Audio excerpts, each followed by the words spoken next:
പഴയ തിരുമേനി എസ്കേപ്പ്. പോട്ടടാ, ആ പൂജ ഒരിക്കലും നടക്കാൻ പാടില്ല. എന്റെ ഭർത്താവ് ഇറക്കി വെച്ച ആ താമ്പൂലത്തട്ട് എടുത്ത അവൻ അപമാനിക്കപ്പെടണം. എന്നാൽ എനിക്ക് സമാധാനം കിട്ടും. നിങ്ങളുടെ മനസ്സ് മാത്രമല്ലമ്മേ, എന്റെ മനസ്സും അപ്പോഴേ സന്തോഷാവുള്ളൂ. നാട്ടുകാരുടെ ഇടയിൽ എന്റെ മാമനെ താഴെ ഇറക്കണം, അവിടെ ഞാൻ കേറിയിരിക്കണം. ആ ദിവസത്തിന് വേണ്ടിയാ ഞാനും കാത്തിരിക്കുന്നത്. ഇതൊക്കെ കാണുമ്പോ ചൊറിഞ്ഞു വരിക എനിക്ക്. രാജേശ്വരി, എന്തിനാ ഇങ്ങനെയൊക്കെ പറയുന്നേ? നമ്മുടെ അമ്പലത്തിൽ ഒരു പൂജ നടന്ന നമുക്കല്ലേ നല്ലത്. പക്ഷെ അവന്റെ മുഖേന നടക്കരുത്. അവൻ ആരാ? എന്റെ പെങ്ങളുടെ ഭർത്താവല്ലേ. അവരുടെ കുടുംബം നശിപ്പിക്കരുത്. എന്ത് പാവം ചെയ്തിട്ടാണോ എന്റെ കൈക്ക് സ്വാധീനം ഇല്ലാതായത്? നിന്റെ പക കൊണ്ട് നമ്മുടെ കുടുംബത്തെ നശിപ്പിക്കരുത്. എന്താ പറഞ്ഞത്? നാണോ മാനോ ഉളുപ്പോ ഒന്നുമില്ല നിങ്ങൾക്ക്, അങ്ങനല്ലേ? ഇതിനേക്കാൾ നല്ലത് തൂങ്ങിച്ചാവുന്നതാ. അയ്യോ, നിങ്ങൾ എന്തിനാ അമ്മ ദേഷ്യപ്പെടുന്നത്? ഒന്ന് സമാധാനായിട്ടിരിക്കെ. ഓരോന്നും നടക്കേണ്ട സമയത്ത് തന്നെ നടക്കും. എവിടെ നടന്നെന്നാ? നിന്റെ അച്ഛനെ കൊണ്ട് ചെയ്യാൻ പറ്റാത്തത് അവർ ചെയ്തു? ഇല്ല, ഇപ്പൊ ഞാൻ പറയാ, അത് നമ്മുടെ കുടുംബമാണ് ചെയ്യാൻ പോകുന്നത്. വരൂ അമ്മേ, അയാളെ വീട്ടേക്ക് വരൂ. ഇങ്ങനെ പറഞ്ഞിട്ട് എന്നെ പ്രസവിച്ചത്.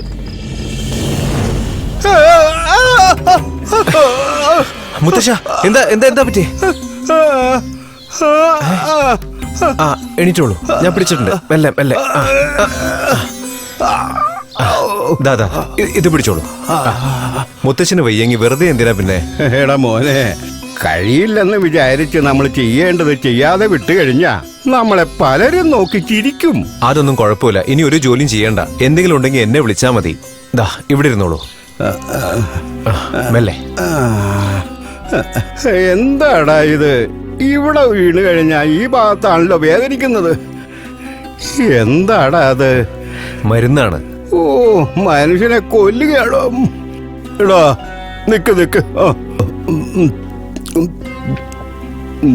മംഗലാപുരത്തുനിന്ന് വന്നവര് നിനക്കൊരു ജോലി.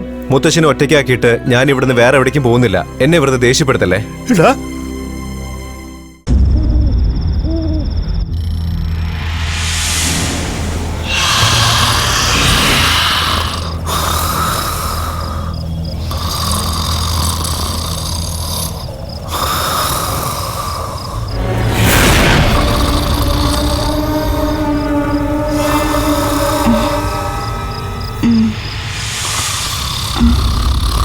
മോളെ മോളെ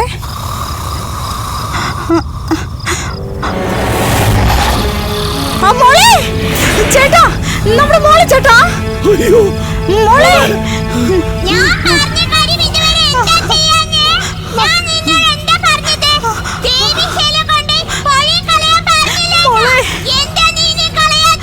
ഞാൻ നടയടച്ച് താക്കോല് കൊടുത്തിട്ട് വന്നത്.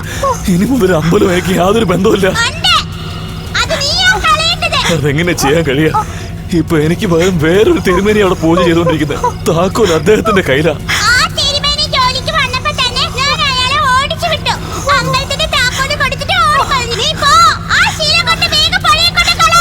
അയ്യോ, പൂജ ചെയ്യുന്ന വിഗ്രഹം പുഴയിലെറിയുന്ന മഹാപാവമാണ്. ഭഗവാനെ പൂജ ചെയ്യുന്ന ഈ കൈ കൊണ്ട് ഞാൻ എങ്ങനെ ഈ ദുഷ്കർമ്മം ചെയ്യാ? അയ്യോ, അങ്ങനെ ചെയ്യരുത്. എന്ന് പറഞ്ഞാൽ ഞാൻ ചെയ്തോളാം. എന്റെ കുഞ്ഞിനൊന്നും ചെയ്യരുത്. പറയുന്നൊന്നും ചെയ്യ് ചേട്ടാ. എന്റെ മോളെ രക്ഷപ്പെടുത്തു ചേട്ടാ. പറഞ്ഞതുപോലെ ചെയ്യാം. നീ പറഞ്ഞതുപോലെ തന്നെ ചെയ്യാം.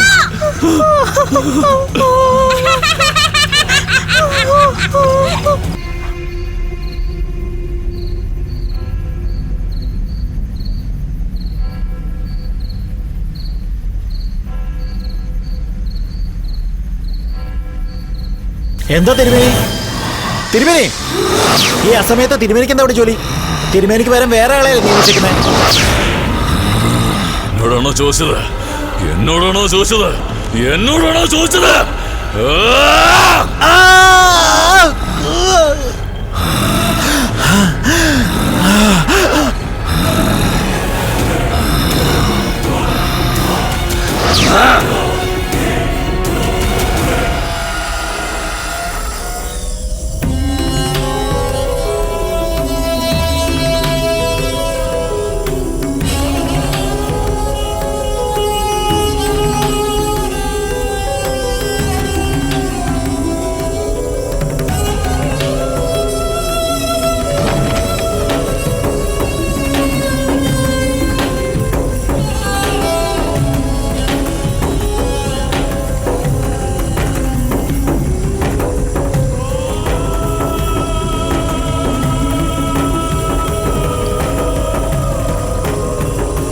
അമ്മേ.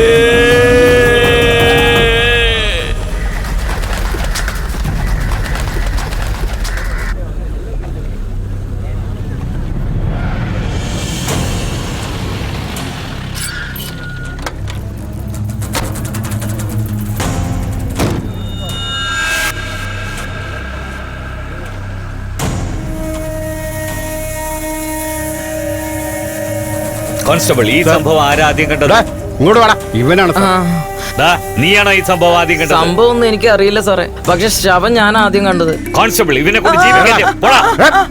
സാർമാരെ പറഞ്ഞാ വിട്ടേക്കുന്നല്ലേ പറഞ്ഞത്, പിന്നെ എന്തിനാ എന്നെ ജീപ്പിൽ കയറാൻ പറയുന്നത്? തിരുമേനിയുടെ ബോഡി ആദ്യം ആരാ കണ്ട്? അവനാണ് സാർ.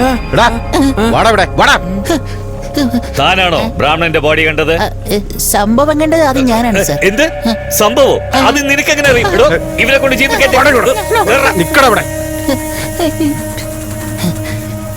സാറേ, അങ്ങനെ പറഞ്ഞാലും കേട്ടുന്നു, ഇങ്ങനെ പറഞ്ഞാലും കേട്ടുന്നു. അപ്പൊ എന്ത് പറഞ്ഞാലും ഞങ്ങൾ ഇറക്കുക. സത്യം പറഞ്ഞേ ഇറക്കും. ഇവിടെ ഏതോ മുതലാളിയുണ്ട്, അയാളുടെ കൂടെ ചേർന്ന് നിങ്ങൾ തിരുമേനിയെ ഭീഷണിപ്പെടുത്തിയെന്നാണല്ലോ എല്ലാരും പറയുന്നത്. ആരടാ മുതലാളി? അത് എന്റെ മുതലാളി. മുതലാളി ഇങ്ങ് വരൂ മുതലാളി. എടാ എന്തൊക്കെ കാര്യങ്ങൾ ചെയ്തിരിക്കുന്നു പേടിക്കാതെ. ഒന്ന് മുമ്പോട്ട് വരാൻ എന്തിനാ പേടിക്കുന്നേ?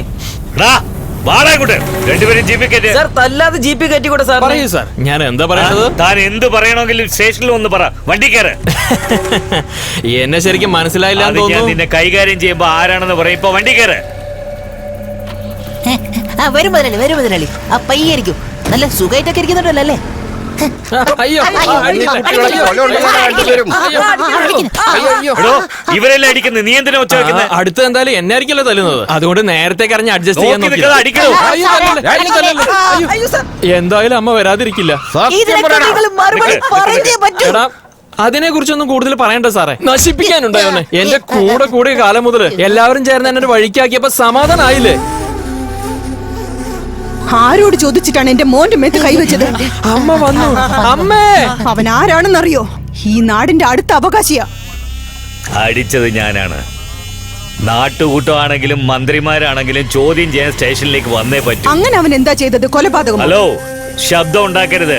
നിങ്ങളുടെ മകൻ അമ്പലത്തിലെ തിരുമേനിയെ ഭീഷണിപ്പെടുത്തി. അയ്യോ, അങ്ങനെയൊന്നുമില്ല അമ്മേ. തിരുമേന്റെ അടുത്ത് കുറച്ച് കടല കൂടുതൽ ചോദിച്ചു, അത്രേ ഉള്ളൂ. അതിനാണ് ഈ സാറ് ഭീഷണിപ്പെടുത്തിയെന്ന് പറയുന്നത്. അത് മാത്രമല്ല, നിങ്ങളുടെ കുടുംബത്തിനും ഇപ്പൊ നാട്ടുകൂട്ടത്തിന്റെ തലവനായ ദേവൻ സാറിനും ആദ്യമേ പകയുണ്ട്. അതുമാത്രമല്ല, നിങ്ങളുടെ മകൻ എന്റെ അച്ഛന് ചെയ്യാൻ പറ്റാത്തത് ഇവിടെ ആർക്കും ചെയ്യാൻ പറ്റില്ലെന്ന് ചായക്കടയിൽ വെല്ലുവിളിച്ചിരിക്കുന്നു. അതിനുള്ള സാക്ഷി എന്റെ കൈവശമുണ്ട്. അതെ, എന്റെ ചായക്കടയിൽ വെച്ചാണ് പറഞ്ഞത്. അമ്പലത്തിലെ തിരുമേനിയും വാച്ച്മാനും മരിച്ചിരിക്കുന്നു. ഇവരെ ചോദ്യം ചെയ്തെങ്കിലേ എനിക്ക് എന്തെങ്കിലും തെളിവ് കിട്ടൂ. മരിച്ചുപോയ പൂജാരി ഇവിടുന്ന് ജോലി മതിയാക്കി പോയതാ. അയാളുടെ കയ്യിൽ താക്കോൽ എങ്ങനെ പോയി? ഇന്നലെ രാത്രി വരെ നടയടച്ചതും പൂജ ചെയ്തതും പുതിയ പൂജാരിയല്ലേ? അപ്പൊ താക്കോല് പുതിയ പൂജാരിയുടെ കയ്യിലല്ലേ ഉണ്ടാവേണ്ടത്? നാട്ടുകൂട്ടത്തിന്റെ അടുത്ത് പറയാതെ അസമയത്ത് പൂജാരി എങ്ങനെ നട തുറന്നു? ഈ വിവരവും ഞാൻ ദേവൻ സാറിനോട് പോയി ചോദിച്ചു. പുതിയ തിരുമേനി താൻ വരുന്നില്ലെന്ന് താക്കോല് കൊടുത്തിട്ട് പോയെന്നും പഴയ തിരുമേനി താക്കോല് മേടിച്ചു കൊണ്ടുപോയി പൂജ ചെയ്തെന്നും അദ്ദേഹം പറഞ്ഞു. ഓഹോ, അപ്പൊ അദ്ദേഹം പറഞ്ഞിട്ടാണോ എന്റെ മോനെ കൊണ്ടുവന്നത്? അവര് പറഞ്ഞതും ഇവര് പറഞ്ഞതും കേട്ടല്ല ഞാൻ ചെയ്തത്. ചോദ്യം ചെയ്യേണ്ട കാര്യം ഉണ്ടായതുകൊണ്ടാണ് ഞാൻ കൊണ്ടുവന്നത്. നിങ്ങൾ പോയിക്കോളൂ, ഞാൻ രാവിലെ പറഞ്ഞു വിട്ടേക്കാം. മോനെ, നീ വിഷമിക്കാതിരിക്കടാ. ശരി അമ്മേ. ഇൻസ്പെക്ടർ നിന്നെ കാലത്ത് പറഞ്ഞു വിടും. ശരി. ഇല്ലെങ്കി ഞാൻ അയാളെ അങ്ങോട്ട് പറഞ്ഞു വിടും. കൊച്ചമ്മ പേടിക്കണ്ട, അയാളെ വിട്ടില്ലെങ്കിൽ നമ്മൾ ആരെന്ന് കാണിക്കാം.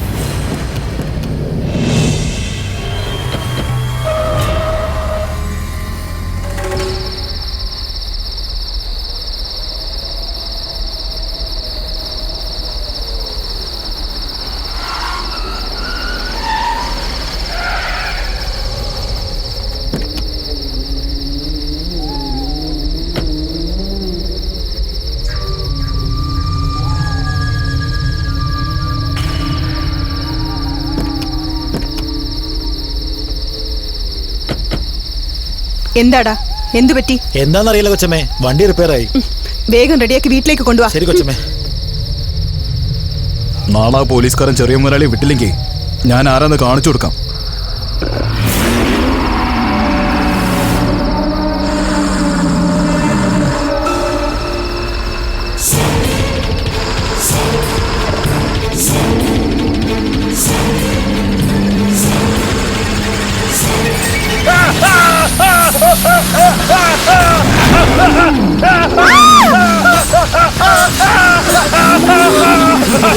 ആ